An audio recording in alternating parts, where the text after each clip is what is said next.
To be honest, I didn't realise this cow was lame, but she definitely is. This is the Hoof GP.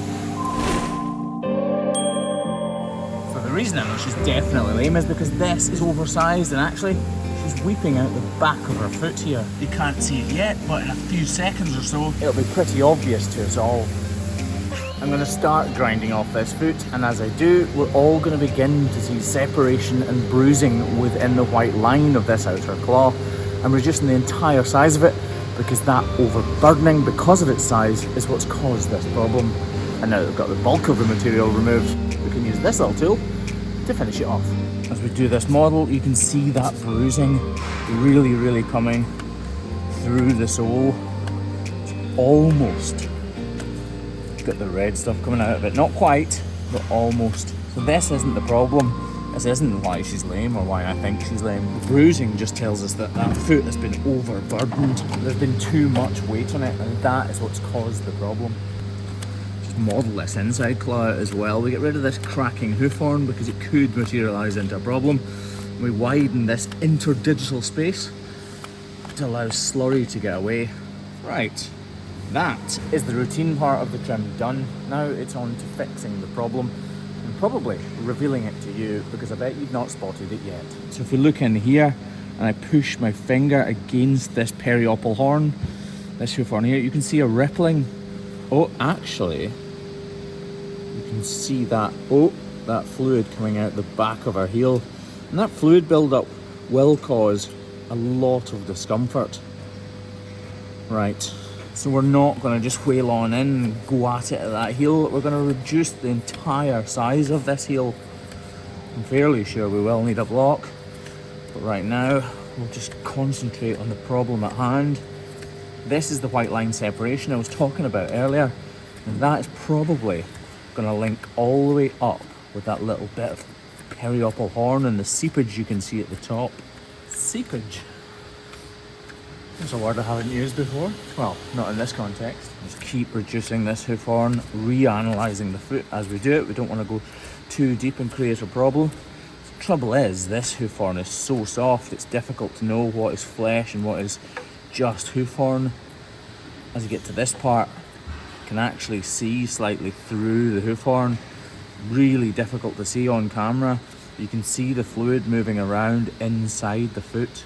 Not sure if you can actually see that at all, to be honest. Again, trimming this with bated breath. I'm just going to use a little sawing motion to take away this periopal horn and reveal what is underneath, hopefully. There you go, you can see the cavity and the problem there.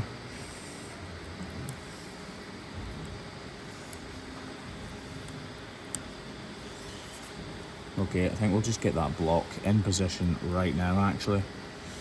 Magically like that.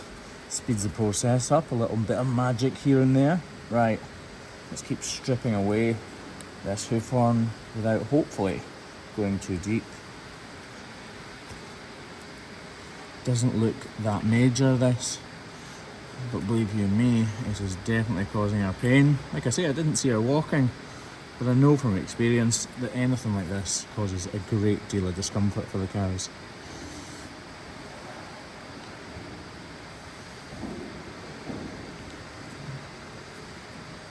Again, that sawing action. These knives are razor sharp, and Kevin's actually just sharpened them this morning again, so they shouldn't be able to slice through this, but when it's so soft it just bends out of the way.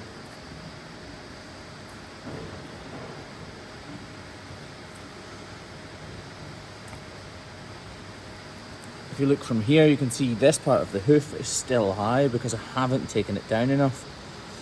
If the block were to come off, that would be a real problem because the weight would still be on this part of the foot. It's unlikely the block will come off, but unlikely isn't a guarantee. So we need to make sure we reduce the height of this lateral claw so that in the eventuality that it does come off, she's still got pain relief because there's no weight on this claw. Right, let's clean it up and see how we've done. Give my boots a wash as well.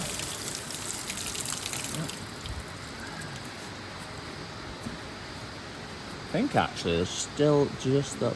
Nope, there's not. Thought that was an edge, but it's not. That has trimmed out really, really well. This is really tender and soft hoof horn. We're not going to wrap this foot because there's no dermatitis present and it's not an open lesion. We just need to completely and utterly soak it in iodine as usual to try to dehydrate these outer layers of hoof horn and harden them up so they've got a protective layer where this lesion can heal.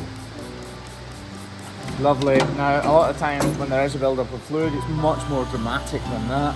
That would be sore though. It'd be interesting to see how she walks. I'm guessing not fantastically well, but definitely more comfortable than she was before she came into the crush.